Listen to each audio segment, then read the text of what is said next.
বাংলাদেশ জাতীয়তাবাদী ছাত্র দলের 40টিরও বেশি সুপারিশ থেকে মাত্র 3 থেকে 4টি এবং 377টি সংস্কার থেকে মাত্র 1 থেকে 1.5% সুপারিশ আসলে সংস্কার গৃহীত হয়েছে।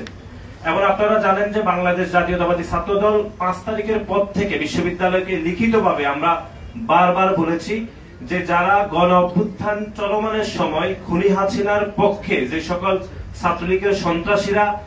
হামলা করেছে, তারপরে হচ্ছে যারা গণ অভ্যুত্থানের বিপক্ষে অবস্থান করেছে তাদের বিচার প্রক্রিয়াকে অগ্রগতি করতে, কিন্তু আমরা এখনো পর্যন্ত বিচার প্রক্রিয়ার কোনো অগ্রগতি দেখিনি। আপনারা জানেন যে আগস্টের 4 তারিখ পর্যন্ত ঢাকা বিশ্ববিদ্যালয়ে যে সকল আওয়ামী লীগের দোসর শিক্ষকরা খুনি হাসিনার পক্ষে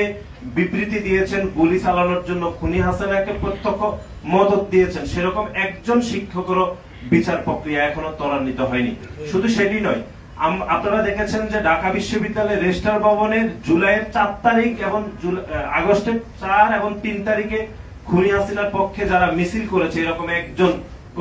কর্মকর্তার বিচার প্রক্রিয়া ঢাকা বিশ্ববিদ্যালয় শুরু করতে পারেনি। সুতরাং এই যে যাবতীয় প্রতিটি পদক্ষেপকে নেতিবাচকভাবে গ্রহণ করে যে ছাত্র সংসদের তারিখ ঘোষণা করা হয়েছে, তারপরও আমরা সে তারিখকে আমরা ইতিবাচকভাবে দেখছি। এই জন্যই